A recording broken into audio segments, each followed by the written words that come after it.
Welcome back to Highly Respected. I'm your host, Scott Greer. Today I'm joined by the Catholic YouTuber and tweeter, Classical Theist. Theist, welcome to the program. Thanks for having me, Scott. Thanks for coming on, man. We got a lot to talk about today, but the first question I want to ask you is about the campaign. There's some controversy over whether Joe Biden is a devout Catholic. The media insists he is a profound Catholic, and it animates his entire policy positions. Trump and conservatives dispute this. What's your take on it? Yes. I seem to be trying to say he's some kind of devout, rosary reciting Catholic who goes to he's like attending mass every day. Him and Jill going to mass. You know, he doesn't know where he's at. He's saying novenas and lighting candles, just the whole 9 yards. I mean, it's just obviously ridiculous and disingenuous. It's one of those things though where you can't really get away with undermining him on this point, because it's seen as some personal attack that's just way too below the bar of respect and everything. But I mean, with Catholicism in particular, you really can't. The whole no true Scotsman fallacy doesn't really exist, because Catholicism, in a very unique way, is defined by just obedience to the magisterium. So it's not like just saying that someone isn't a Christian, period, because with that it's a bit difficult with it's somewhat subjective, at least in the public consciousness. But with Catholicism, it should be a black and white. It's unique in that respect. If you're not obedient to the magisterium on these clear defined issues of abortion and homosexuality and gender ideology, the whole 9 yards, and even we'll get into the race stuff later on, it's just completely disingenuous to label oneself a Catholic at all. Yeah, and I think there's even priests and bishops who are saying that they will deny communion to Joe Biden due to his positions on abortion. And he's also not a big fan of religious liberty as well. I mean, they're all championing the latest Supreme Court battles of, including LGBT people and the civil rights law, which of course could lead Catholic schools to be sued if they fire somebody who is homosexual or is not living the faith. Go ahead. Go ahead. It's no question. Yeah, sorry. It's no question that if he gets in, he's going to use the full force of the federal government to essentially, which would effectively include just basic Catholic dogma within the definition of hate speech that they would then try to legislate through Congress as an exception to the First Amendment, likely even. So I mean, it's just Biden is as much of an enemy to an authentic expression of Catholicism as even as much of his running mate Kamala, so who's explicitly anti. I would agree with that totally. I mean, there is nothing within his platform that would actually help Catholics, but Democrats have always touted their Catholic identity to help itself. I mean, there are Biden himself is a remnant of the old Catholic working class, Catholic middle working class that were reliable Democratic voters up until, Nixon and Reagan drew most of them to the party. And he is a remnant of that. And they still like touting their Catholic identity as a way of it animates me, but what does it really mean? Well, it just means being nice to people, I guess supporting workers in some vague way. Last December, there was this question directed at Nancy Pelosi, another person who likes to tout themselves as a devout Catholic without showing any sign of being a devout Catholic. And somebody asked her, do you hate the president? She's like, I am a Catholic. I do not hate anyone. And she quotes it is against my faith to hate anyone. And I was like, what? I think there's a little bit more, like what a lot of Catholics believe that their whole faith amounts to is just be nice to people. Like, well, I guess you can be pro-choice. I guess, you can support gays. Like God loves gay people, and thus you should support gay marriage. And all this goes into this, this gooey feel-good Catholicism where like there's really no tenets besides be nice to people and be anti-racist. And that's the central thrust of liberal Catholicism. Even though some of these people would have been more anti-abortion or wanting more restrictions on abortion like 10, 15 years ago. I mean, yeah, I think that's yeah, go ahead. That's a very important point because they used to understand this. Like, I think there's a compelling argument to be made that if, like, the Joe Biden from 1985 or 1990 or whatever, if he were running today against Trump, I think you could actually make a compelling argument that the Catholic might actually have to give some preferential treatment to Joe Biden. Yeah, and they saw abortion as a regrettable fact of like it's the law, but it's safe, legal, and rare. We want to reduce abortions. I mean, safe, legal, and rare helped Bill Clinton. That message helped Bill Clinton win in the 90s. They showed him as a moderate who understood religious conservatives. I mean, even though a lot of social conservatives hated him, they're like, at least he understands that abortion is bad. But the modern day left sees abortion as an absolute good. It's a positive thing. It's like, wow, he had an abortion. High five. That's awesome. And Joe Biden in particular, like 10 or 15 years ago, his stance on gay marriage, I mean, gender ideology wasn't really prevalent at the time, but you would presume it would be much more in line with Catholic doctrine than Trump's platform is today. Yeah, that's exactly true. I mean, even Eric Trump and other surrogates were attacking Joe Biden for a 2005 clip where he was talking about the Defense of Marriage Act. And I think it was on Tim Russerd's program, Meet the Press. And Tim Russerd asked him, what do you think about Bush wanting a constitutional amendment outlawing gay marriage?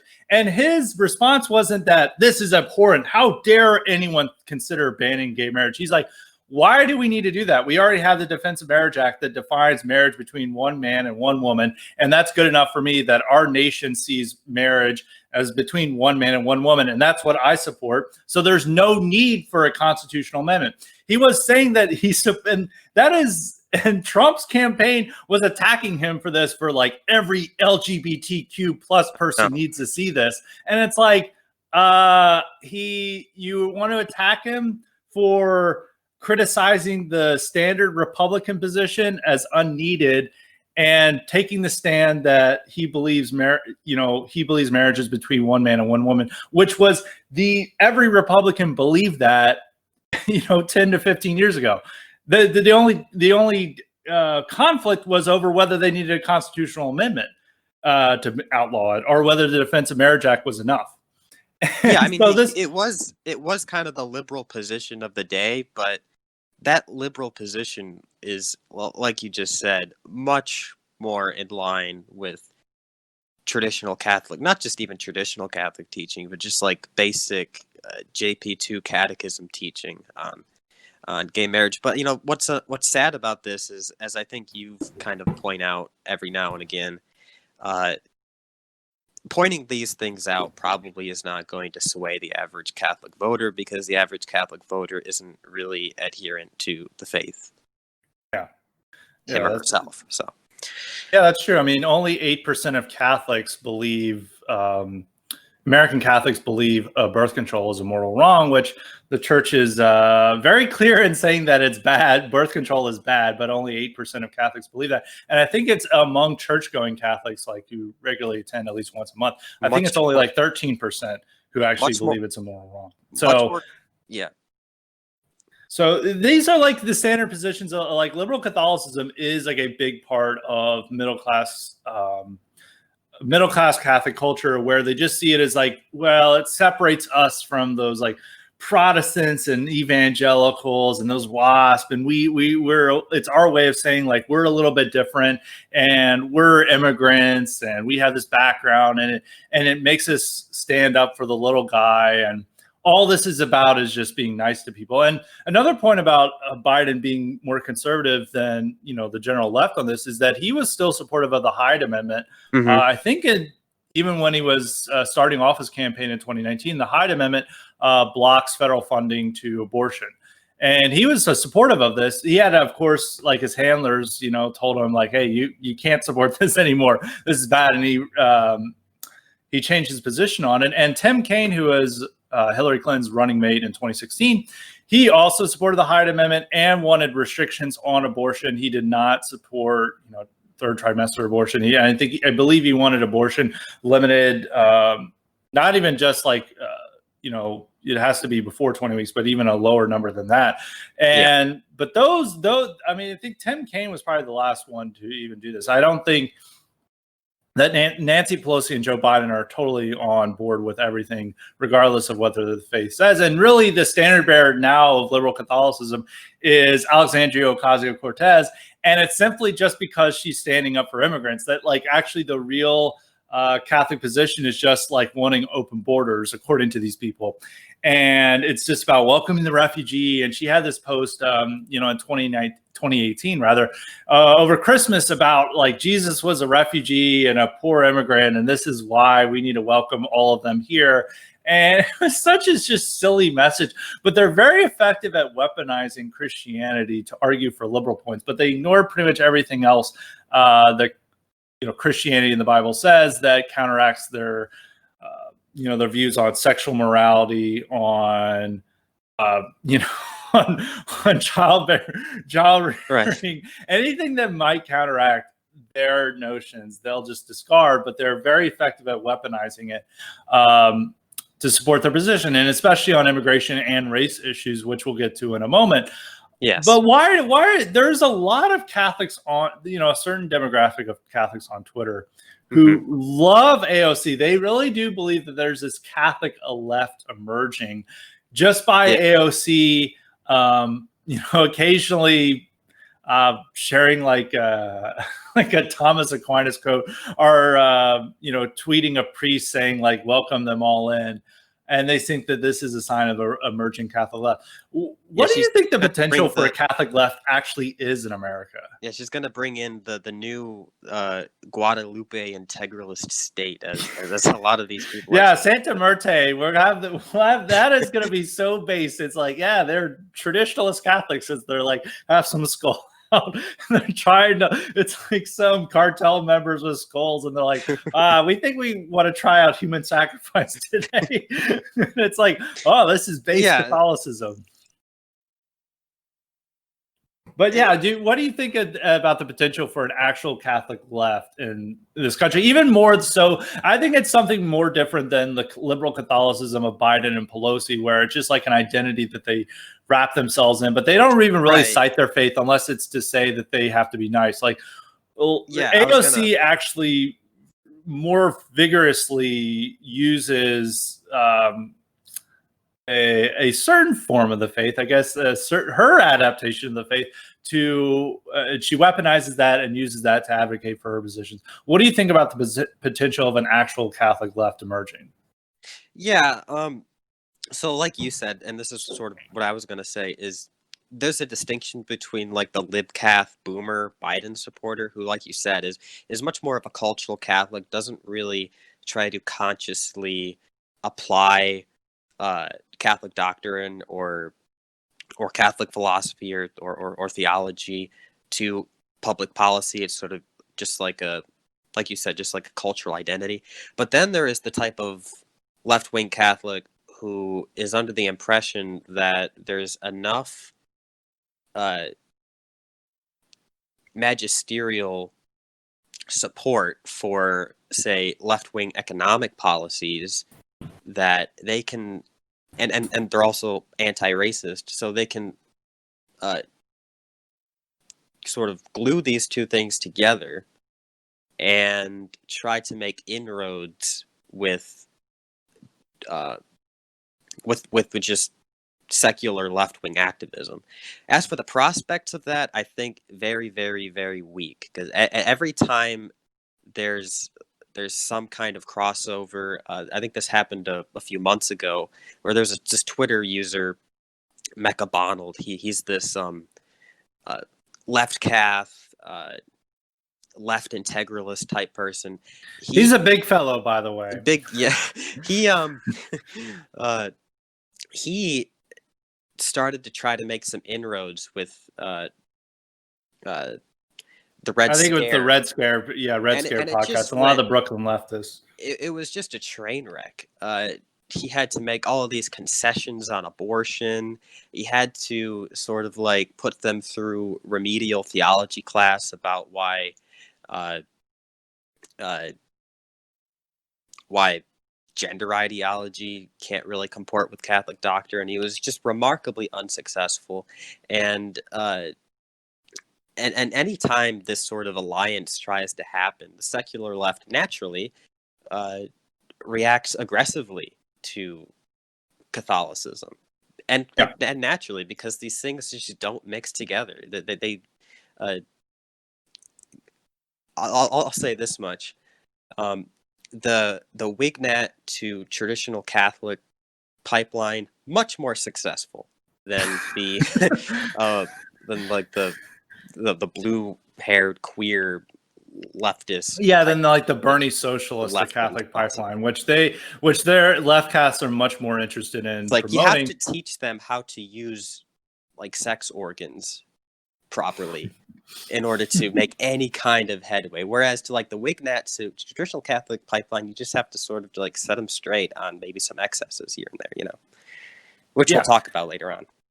Yeah, and I think there's a point there. But with the left Cath appeal to, the Chapo left and the Bernie bros, is that the Chapo left and the Bernie bros are huge on like sexual promiscuity and freedom, which it counteracts this. And some of these left Catholics are very insistent on celibacy before marriage, and they do adhere to traditional Catholic morality on that matter. Right. But with the Chapo crowd, they're like totally not about that. And if they told them that like, it's actually a problem if you're like gay and you're having sex with other men, like they'd be isolated. They would be banished from their circles. What they see, they don't make a distinction between like white supremacy oppressing blacks and patriarchal authority oppressing women and heteronormative society oppressing homosexuals. They don't really make much of a distinction between those things, the left. So because they don't make a distinction among those things, a Catholic who is going to come at them and say, oh, I believe in anti-racism too, well, they're just going to see them as oppressors with just like maybe one less box that they've checked, So it's just, I think it's dead on arrival. Any kind of alliance there is dead on arrival. Yeah, Black Lives Matter and Antifa are targeting Catholic statues and figures in their desire to erase American heritage. Of course, they were tearing down Junipero Serra's statues in California. They're trying to rename St. Louis and tear down the St. Louis statue there. Right. And they even AOC, the Devout Catholic, wanted a Catholic missionary who, brought the faith to Hawaii. She wanted him removed from the Capitol Hill because he's a figure of white supremacy. And so there's not like they're having to say that like all these saints and honored, figures of the Catholic tradition are just white supremacists and we have to banish them. And they're like, well, no, they brought the faith. They're good. They're not white supremacists. Just focus on the prots, please.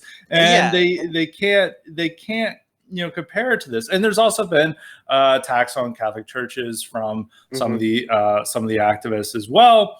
So, there's going to be problems with this because the left sees, Christianity, Catholic Church as all part of institutional white supremacy. And they see these priests, I mean, no matter how much diversity there is among the priesthood now, they see it as just a bunch of old white guys, oppressing the people, and they must be taken down and humbled. And that's an important point, because what you've said on Twitter about this, I partially agree with, where you said that they're not really attacking Catholicism for its own sake. They're attacking Catholicism insofar as it's a vehicle in their minds of just the perpetuation of white supremacy or whatever. Yeah. And I do think that's partially correct. I think, but I also think that Catholicism, in its liturgical expressions, in its aesthetic expressions, in its cultural output, in its intellectual output, it can't be disentangled from European civilization.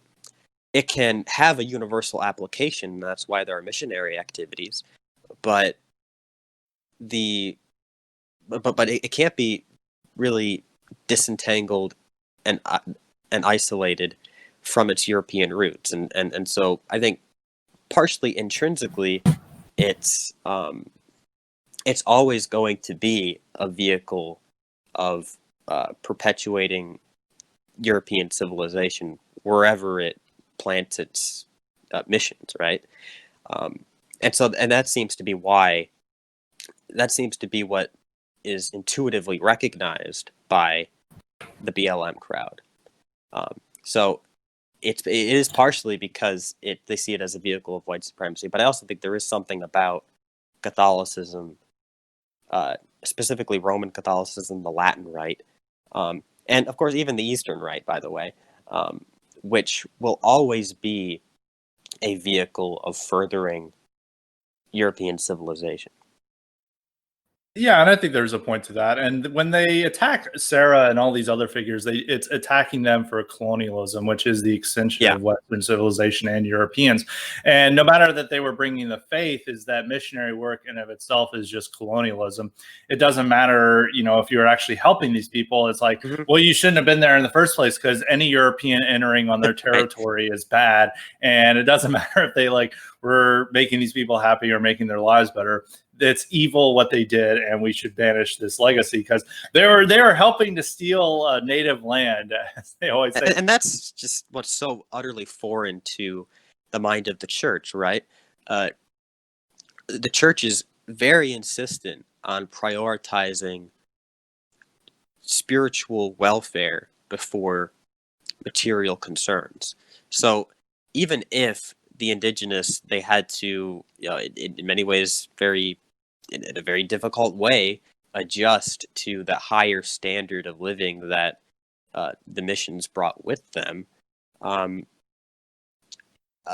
mean, I know your audience understands this, but for a Catholic, it's a no-brainer to prioritize the spiritual benefit it brings to people who did not know Christ than the material hardship it might require to adjust to sort of a new heightened civilization.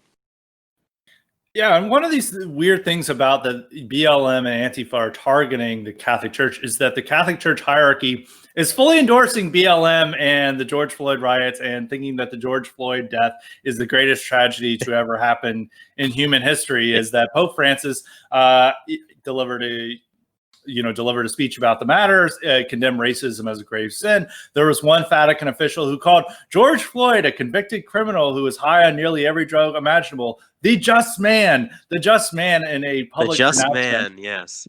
And several bishops and priests have marched with Black Lives Matter and have delivered sermons on the evils of racism and how we must work to overcome it and support Black Lives Matter. So there's the church hierarchy itself, is allying with this movement that seems to want to burn down their churches. Why is that? Right. Well, I think that, and this is what we'll get into a little bit of this when we discuss the article I wrote, because this is why I wrote it. I think to a very large extent, it's just cowardice. It's just weakness. But I also think it's deep corruption, and of a spiritual nature in particular. Because when you look at the BLM movement, what you see is an exemplification, just a personification of the very same racial vices that they are trying to condemn white society for, right? They're trying to condemn white society, implicit in their definition of racism, of race idolatry, um, racial narcissism, which is a term that I think you and Nick and Patrick have started to use, and I think it's very, very fitting and works very well. And just racial self-obsession, right? Can you think of a movement that exemplifies those vices more than Black Lives Matter? You look at BLM literature, you look at what their activists say. In the name itself, it is built on racial narcissism and a desire to agitate and overthrow the native institutions for the sake of their own racial self-interest. So, and those are the very vices that they're trying to accuse white society of. And in reality, I think anybody who looks at this with any kind of dispassionate perspective, which is what priests are supposed to have, by the way. Priests in particular, in a unique way, are supposed to be able to rise above the public orthodoxy of a society and diagnose the spiritual vices and prescribe solutions, right? And what they're doing, I think, is abandoning their spiritual duty to condemn where the real vices are for the sake of social credit. No, I think there is a lot of point to that. Is that they want respectability, and they'd rather talk about this and racial justice rather than focusing on abortion or gay marriage, because that means that there's going to draw more condemnations. They're going to get more attacks on them. Well, they want to be seen as good by the social elites, and unfortunately, the social elites are not following traditional Catholic dogma. They're following progressive dogma, and they have to adhere to it in order to gain that respectability. And they want to be seen as on the side of good, rather than, why are they endorsing this movement that wants the abolition of the traditional family, that wants all these radical, gender ideology opposed on school children, that, wants like abortion on demand, and full government funding for it. Is like, why are they endorsing this radical left-wing movement that is pretty much entirely opposed to anything the Catholic Church should care about? Even on race. And that's we'll talk about that. Is that last month you had an interesting article on race in the magisterium and the traditional Catholic teachings on it. Why don't you explain what the proper Catholic teaching on this controversial topic is? Because this is a big matter of debate. If you'll always see once a week some viral tweet going like, you can't be Catholic and oppose immigration, or like, you can't be Catholic and be racist. And by racist is just like understanding that there is like racial differences, and like maybe you shouldn't want the whole world coming to your country. So why don't you explain the like proper Catholic teaching that may be different from what liberals on Twitter think it is? So firstly, I will readily admit that the magisterium, there is not nearly as much magisterial text, nearly as much theological exposition on the question of race as there is on something like gender ideology or abortion or homosexuality or whatever. And I think that's partially why priests, certain priests, not because some priests have been very good on this, I have to say. I don't want to condemn the whole clerical class on this, but why certain priests can jump on this is because the magisterium is a bit few and far between on this question. And ironically, I would say that where you can find the most agreeableness between the magisterium and, I would actually argue, the dissident right, you and Nick and Patrick Casey, etc., is precisely in the magisterial documents that are aimed at condemning racism. And that's because when you look at these documents, specifically Pius XI's Mit Brennender Sorge, which was the only encyclical written in originally in a non-Latin language, German, when you actually look into that encyclical, yes, it condemns, the racial idolatry of the Third Reich and everything, but it adds so many qualifications and nuances that it reads exactly like how you or Nick or Patrick would admonish a Wignat. You know, um, it what it says is, while on the one hand, racial idolatry, racial self-obsession, prioritizing race over the spiritual good, right? These are evils. These are vices, right? But on the other hand, it recognizes, and it says explicitly, Pius XI says this explicitly. Pius XII says this in Summi Pontificatus. He says that race should be considered as a as an honorable good, as something to be valued within the moral limits of a society, a positive good to be regarded and preserved and defended. Just so long as it doesn't prioritize that over goods that are perhaps more essential to the common good, right?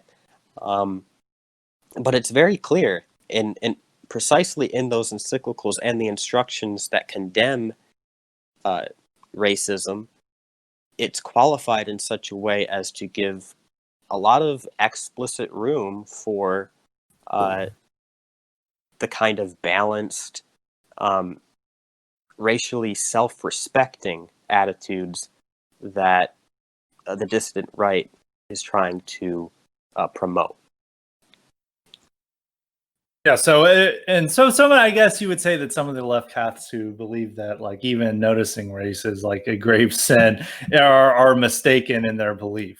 Yeah, I mean, even John the 23rd in his encyclical Mater et Magistra quotes Pius XII when Pius XII says explicitly that we should be aiming toward the cultivation of each race in realizing their own unique and full potentialities, which has to include recognizing differences and recognizing the aspects in which each race is unique, right? And part of respecting that is ensuring that each racial core of a land is able to be preserved healthily. Now, do not tell Adrian Vermeule that. Right. As some of our listeners may know, Adrian Vermeule, of course, is a Harvard law professor and a LARPy integralist who is trying to create the Empire of Our Lady of Guadalupe, which would essentially erase the southern border and allow, and pretty much only non-white Catholic immigrants, that like white Catholic immigrants would be part. Explicitly Yeah. Non-white Catholic And immigrants. somehow this would lead to a very Catholic state, because as you see in all throughout Latin America, there are the model Catholic states, unlike here in America. There's no corruption there. There's no crime. Everyone, no one has ever heard of abortion no one has ever heard of abortion before, or human sacrifice, or gay marriage or anything like that. Like that just doesn't exist in Latin America, which is the integralist state, or in Africa, which are apparently also ready for integralism. But this is like a very common opinion, not just even among left Catholics, but a lot of among conservative Catholics as well, is that they always argued for mass immigration and more immigration, because these immigrants are more Christian and more devoutly Catholic than the Native Americans, the real Native Americans. The real Native Americans. And thus we need them in order to make our society more Christian and more Catholic, which it hasn't been the case at all in the last. I mean, due to mass immigration's explosion since 1965, we've become a less Christian society, and church rates are just plummeted. And the Hispanics are not encouraging a resurgence of the faith. No, and I just want to say, even if all that were true, even if they were traditional Catholic communities thriving, even if they were natural integralists, that's I think trying to just replace the native population with those groups solely on the basis that they're traditional Catholics, I think that is not even in line with what the church would want. St. Thomas Aquinas says, for example, that patriotism is a virtue stemming from piety, right? And part of that is wanting what's best for the people that you actually live with. And a Catholic attitude on that would be to try to evangelize to your neighbors, try to evangelize to the native population that actually lives there, not just try to replace them and create ethnic and racial conflict for no reason. It's just ridiculous to me. And speaking of Catholic hatred of the real Native Americans, is that there's a common complaint a lot from trad Catholics, and not even just ex-Catholics, like in general among right-wing Twitter, is complaining about the Puritans, is that the Puritans were the original leftists and everything bad about America or the West comes from the Puritans. And there was a recent American Conservative article that was published I believe last week or this week, complaining about how BLM and the SJWs are just like the Puritans, and the Puritans have never disappeared, and they're the natural descendants of it. If people follow me on Twitter, I always mock this idea. Yeah. But what do you think about this? Is that there's always this anti-Puritan animosity within Catholicism, and not within Catholicism, the church, but within these Catholic commentators, particularly among Catholic conservatives. Why is that? Well, I think that now. Forgive me, I don't have much extensive knowledge on the Puritans, but all you need to know is that they were based. Yeah. They canceled women at the Salem witch trials. The Salem witch trials is the original thought war. That's actually they had, very important. They had all these nagging hags and these young women, not following the social norms, and you know what? They just had to protect the community. The women put them in a self-defense situation. That angle in particular is what is so frustrating from these Catholic commentators, because what they try to do is they try to distinguish Catholicism from the Puritans solely on the basis that we're not sexist and they are.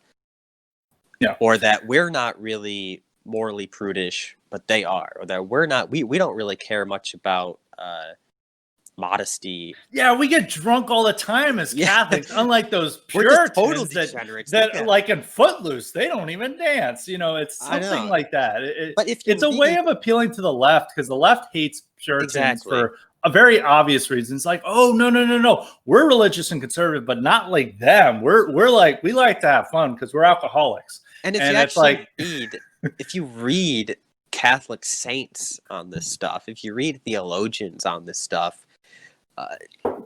that kind of contrast just does not exist. Okay, like what St. Augustine says about modesty and sexual morality, what St. John Vianney had to say about dancing, what St. Thomas Aquinas had to say about the role of women, what St. Albert the Great had to say about the role of women. It's actually quite striking. Like I said, I don't have much insight into Puritan literature, and I wouldn't necessarily try to say that we're more sexist than they are, but I think it's a tie. It's probably a tie. If you look at traditional Catholic teaching, it's probably a tie. Yeah, and there's always outside of religious circles, there is this anti-Puritan fervent, particularly among the right. I mean, they ignored that, like, the Puritans built a high trust, homogenous society that was built around the church, the family, and the community. And it was always about that. And when it had these, things that everyone says about witch trials, and yes, it probably would have been better. I mean, the witch burnings and craze in the 16th and 17th century were predominantly a Protestant factor, because the Catholic Church had the Inquisition. I mean, if you were saying this person's in league with the devil, the church would investigate it, and the authorities were much more moderate than just like a mob being like, all the women are witches, we've got to kill them all. Look, and this happened throughout Germany. There was there was witch burnings throughout Protestant parts of Germany, and generally the Protestant population was having a bigger problem with these crazes because there wasn't a proper authority established, which it had in Catholic parts of Europe. And so there is like a point there, but the Catholic parts of Europe also thought this was a problem as well. So you can't really just blame it all on Protestants for being idiots. I think the Catholic response should just be we can do witch trials better. Yeah. Yeah. Ours are more judicious, Yeah, we don't, and we established that they were actually in league with the devil, Yeah, exactly. they could do that with, well, and there's people always want to blame something, that there was always something wrong with America, and they always go back to the Puritans, and they'll blame all the weird radical Republicans were the descendants of Puritans, the most extreme forms of abolitionists, and then going all the way into the 60s. The 60s, the left was a descendant of the Puritans, and you really have to look better at history. I think there was a great thread on Twitter posted by I think 17th century shite poster had something that you maybe should blame the Quakers more, because they had a much more universalistic faith, and it wasn't as obsessed with their own community as the Puritans. It wanted everyone to be weirdos like them. And also you have to blame that there was all these Ellis Islanders who came in and became the new elite in the latter half of the 20th century, and they wanted a way to hate on the old WASP that they replaced. And the old WASP, they saw as these Puritans who arrived straight off the Mayflower, and they're like, the Puritans were so bad. And the Ellis Islanders have made America much better. The Puritans didn't allow dancing and fun, but now we have dancing and fun with us. And a lot of Catholics, many of who came, after the Civil War, also agree with that assumptions, because it's a way of hating on the native Protestant Americans, which, Protestant Americans generally take a lot of flack, even though Catholics also like this. I mean, there's a lot of anti-Catholic sentiment among the left, and even among evangelicals, as someone who grew up in the South can attest. But yeah, I just think the answer as a Catholic should not be to grant Protestants that, okay, yeah, you might be morally righteous, but at least we're what? More degenerate than you. I don't understand that. It should just be. And they do make that point. They're just like, we have fun, and it's like, okay. It should just be to quote our own theologians and try to simply craft our Catholic communities in the image of what our actual forebears had to say on it, on those issues. And I think, like I said, I think it's if anything, it's a tie on how sexist we are, how and everything like that. So anti-witch you are, yeah. Both sides can burn witches. We'll agree to that. But moving on to the present day and to the patron questions as the final part of the show. We got 2 today. And as a reminder, you too can get the power to ask questions for the podcast by signing up to be a patron at a highly respected Patreon. This first question comes from Tim. He asks, Scott, what do you think of Biden choosing Kamala Harris as his VP? And you have to note that it's Kamala, not Kamala or Kamala, as the left gets very mad if you don't call her Kamala Harris. I guess it was like people calling Barack Obama or Obama or when Obama first. I get a kick out of that so much. So I think it was expected. It's like saying, it's about as expected as thinking that Tommy Tuberville was going to beat Jeff Sessions. Everyone knew this right after Minneapolis riots that, Kamala became the front runner. Klobuchar was the front runner before the Minneapolis riots and George Floyd's death, because it looked like Biden had actually secured a deal with her to get her to drop out early and endorse him so he could win all these primaries. But when Minneapolis happened, we had this woman who built a reputation as a tough prosecutor of crime and had gone easy on Derek Chauvin, the officer involved in George Floyd's death. So, of course, she was eliminated from consideration. And then that went to the second person who was lined up was Kamala Harris. And they're like, we have to have a black person and we have to have a woman. And there's not really a real national figure who has substantial legislative experience as Kamala Harris. I mean, she was state attorney general. She's been a senator. She knows how legislative works. She's also been in the national stage throughout the presidential campaign. So she has the ability to do this. And if you looked at all the people that they were looking at, they were just going down the list. They were just looking for any black women. They had to go Susan Rice, who's never won an elected office and has never even been approved by a Senate vote before. I think she would have actually been the toughest one for Trump. I agree. Go jump in there, CT. Sorry about that, but I actually agree, because if he would have picked Susan Rice, then I feel like the only attacks that Republicans would really have would be about these boring Benghazi. We're bringing procedural Benghazi back. minutia, and it just wouldn't have appealed to anybody. Kamala Harris seems like the obvious easy target, but I don't think that's going very well if you look at the Trump campaign's messaging. But it's easy to fearmonger about Kamala. They're just not choosing. They can't decide whether they're going to turn America into a lawless shithole or she's going to be a cop to lock up innocent black men who smoked weed. They really can't. They're doing both of these ads. Like, Trump released an ad where it was using the opening sound effects in the original Texas Chainsaw Massacre. If anybody has seen it, it's like, it's this creepy way of taking old photos in the slaughterhouse there, and it's like showing how Biden is a racist and his past horrible statements, like, if you don't vote for me, you ain't black. It's like people are already aware of these statements and they just don't care. And like, you can't call it the racist campaign or when they have a black person as the running mate now, and she does protect him from that. And really what the thing is that Kamala, there is a way that, like, Kamala is an authoritarian, and there is like an effective way of scaring about her. Is like, this woman is going to take your free speech away.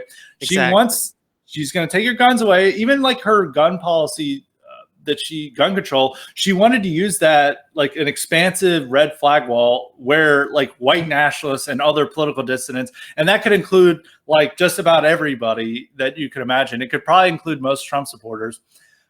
They would have their guns confiscated by the state. And Kamala is an authoritarian. It's much better to say like, this woman's a tyrant who is going to destroy our basic freedoms, rather than complaining that she put in a gang pot smoking gangbangers into jail on quote unquote low level drug offenses. Like, nobody cares about that. And it doesn't excite the base. And they've already been running with this message that Biden is a racist, time and time and again. It's not working. They need to stop. And it undermines their messaging about law and order. Like, they can't be complaining about Portland and Seattle when they're at the same time whining about Kamala throwing too many people in jail. Yeah, I don't get it. Like, do they think that? I mean, I don't have that much confidence in the average voter, but I don't think voters are that stupid not to be able to detect the obvious schizophrenia there. Well, they hope that it can depress the black turnout, which I guess is like a good point. But the thing is like, they're predominantly talking to themselves with this. They're directing it to their own base. Like, I understand if on Twitter, they're primarily focusing on law and order and like the threats that she poses to your gun rights and your freedom of speech, and how she's going to encourage more tech censorship and more state persecution. Like, I understand that. And then you're running ads in like black communities about how she like threw all like black offender, quote unquote low level black offenders into jail. Like, I understand that strategy, but they're really just using this to themselves, talking to themselves. And it's a way of like cheering, like patting themselves on the back to say that they're not racist by like, making themselves believe that Kamala is the real racist, which doesn't make any sense. But it makes the best sense for Biden. I mean, he couldn't have picked Susan Rice because I don't think the Congressional Black Caucus really likes her that much, or really the black community. They see her as like one of their own. Like, she grew up well-to-do. She never held elective office. She never had to win over the black community in any of her campaigns because she never ran any campaigns. It would have been harder for Trump to attack her. And I think that would have been a better choice for, middle-class suburbanites, because it's hard to fearmonger about Susan Rice. Like, as we were saying before, like, nobody cares about Benghazi anymore, or these foreign policy decisions under Obama. Like, nobody cares. This is not a foreign policy election. I think the best would have been Karen Bass, because Karen Bass is turning out to be like really far left, who love like communist regimes. I mean, she at one point had to say, "I'm not a communist," which is not a good. It actually would have worked. Their socialism angle would have finally worked with Karen Bass, and Karen Bass, of course, was totally anti-law and order. Pushing. I think she had supported reparations, like for long-standing. So that would have been best. And all the other people that they had were lightweights like Val Demings and Keisha Lance Bottoms. Lightweights who don't have much experience. And Stacey Abrams wasn't even a real choice because Biden's people hate her. So they had to go with Kamala Harris. This is a very expected result. It does help the Trump campaign, that the Trump campaign needs to get off their stupid messaging about Biden is the real racist. Like, nobody cares. This isn't working. This is depressing his own voters. Yeah, he needs to focus on how they're going to turn America into a liberal shithole, and that this is actually going to be bad for normal middle class people, even white suburbanites who are, leaning away from Trump. They need to focus on these factors to get their base back, and even win over Hispanics. Like, I don't think, I think Kamala could actually be another factor in helping them when Trump went over possibly 35 to 40% of Hispanics, which is not that unrealistic. Like, it's apparently the GOP can now win with Hispanics by deploying racism rather than natural conservatism. Exactly. And the thing is, I feel like even if he wanted to get like 2% more of the black vote and get up to maybe 10% in the electorate, I feel like the best way to do that, because any black who would consider voting for Trump has already gotten through the conditioning that he's like a Klansman and wouldn't really care about being pandered to racially anyway. So yeah, I feel like if he just goes full law and order messaging, that would, if anything, maybe attract the 1% to 2% more of the black vote much more effectively than trying to say that Kamala is, on the one hand, going to lock all of you up, and on the other hand, is going to turn America into Minneapolis. It's just the messages neutralize each other. Yeah, and a lot of libs were agreeing with me today. Jennifer Rubin liked notorious Washington Post supposed conservative columnist, liked my tweet calling out the stupidity of these, or the cognitive dissonance in this message, and replied to me, which shows that I am very highly respected. Like, people always want to say that I'm out of the mainstream and I'm fringe. It was like, hello, Washington Post columnists are following Scott M. Greer. So that's all they need to know. I think, we've said enough about Kamala, and we'll see how this campaign is. I think it's going to be a much more interesting campaign. It gives Trump ammunition to fearmonger, and I think it is going to help Trump in the long run. They just got to get their messaging right. Now, the second patron question comes from one Dave. He asks, Scott, I saw you mocked Manny Sethi's loss in the Tennessee Senate primary last week. Sethi was the real conservative in the race and is pretty good on immigration. Why do you think he wasn't a good pick? Now, if you go to the Tennessee Senate primary, to go back, it was pitting Bill Hagerty, who is this establishment guy who is, I think, the ambassador to Japan under Trump, and he was endorsed by Trump. And he's like total establishment guy. I don't think he has any real solid beliefs. Versus Manny Sethi, who is an Indian immigrant who was endorsed by Ted Cruz, Mark Levin, and all these typical people from the old Tea Party days. And really, the race was turning out to be something like a flashback to 2014. You almost thought you had entered a parallel university where, like, Tea Party concerns are back. Like, Trump really wasn't in the mix, even though Bill Hagerty kept saying, like, I'm endorsed Trump. But all of Manny Sethi's messaging is like, this guy's going to bring big government to Washington. He's a Mitt Romney stooge and all this stuff. And it was, kind of a weird election. And Manny Sethi was pretty good on immigration. He endorsed Trump's expanded immigration moratorium. He had talked about H-1B visas being bad. He, of course, was opposed to amnesty. Bill Hagerty, of course, was not. I mean, generally, by the nature of Republican politics now under Trump, is like you can't endorse amnesty or more immigration, which is an overlooked positive factor of the Trump era.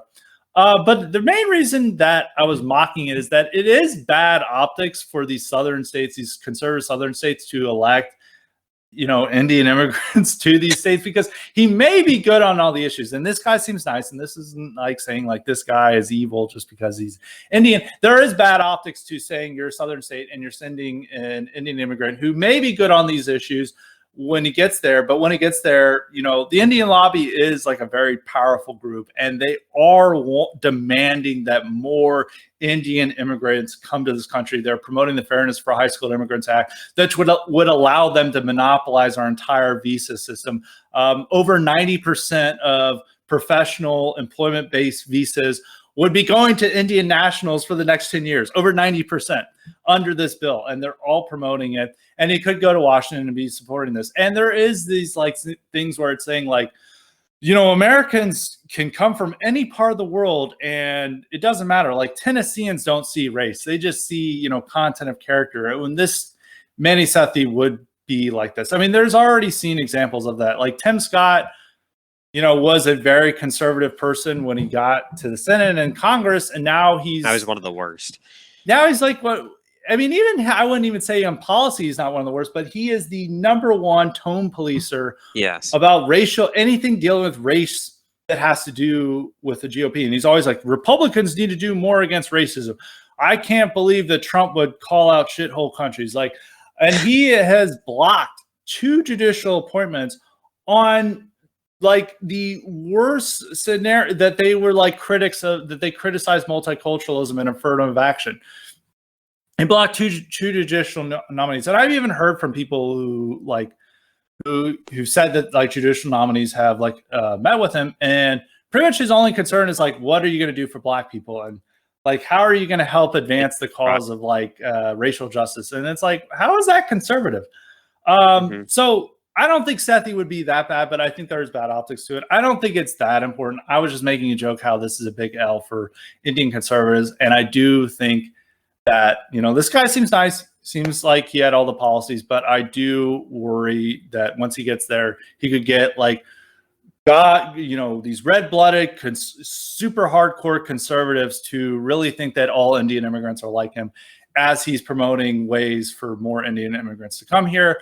And that's just a concern. I mean, probably Bill Haggerty will vote worse, but I mean, he's not that bad. I mean, he'll just be like, an empty suit like Richard Shelby of Alabama, or most of these Southern Republicans. If Trump stays in office, he's going to vote whatever Trump wants. So I don't think he was that bad. So that was why I was mocking the race. And if you have any thoughts on that, CT, please share them. No, I think you covered it pretty well. I haven't really looked into that race myself. Yeah, it was it's one of the few really contested GOP primaries. A lot of people have been focusing on can Trumpism survive beyond Trump? And they've looked at the Kobach race and Sessions, and those turned out to be blowouts in both cases, unfortunately.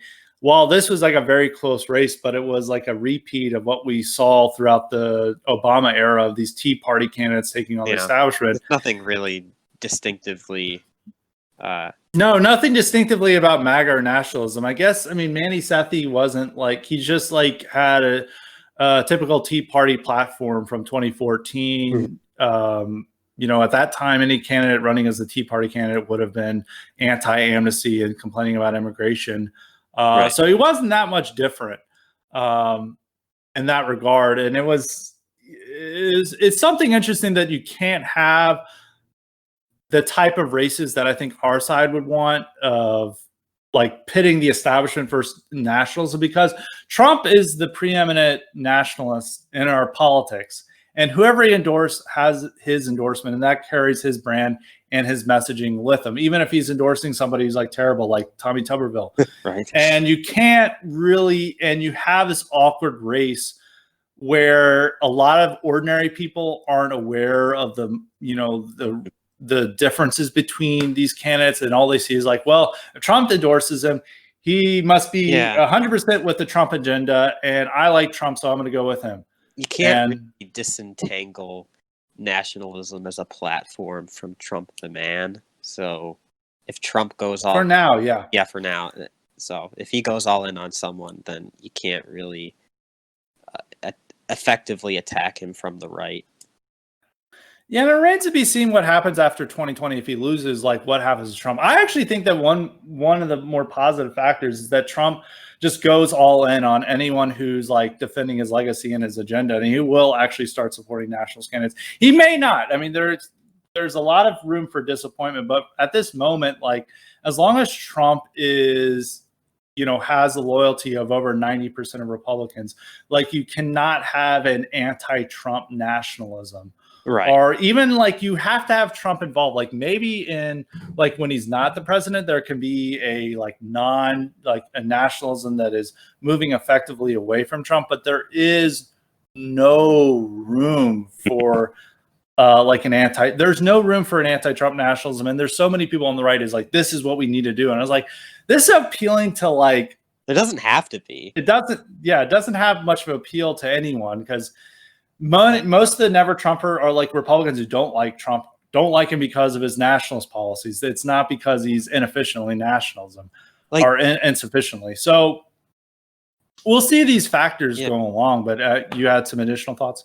I mean, you could just go full in on nationalism and just say that you're continuing the Trump agenda, even if like you're making up for where he screwed up. So yeah, we'll have to see. And I think that's what I think there will be successful candidates in the coming years. And even like candidates who are establishment have to pretend that they're like Trump and on immigration, all these issues. Like Tommy Tuberville was actually like what he said on immigration was actually pretty good. The problem is he was being advised by people who are very bad on immigration. And right. He's like a football coach. He doesn't really understand these issues, and he's just doing what he can take to get elected. So we'll have to see what happens in the coming years. But that is all the time we have for today. So Classical Theist, how can people find you and support you?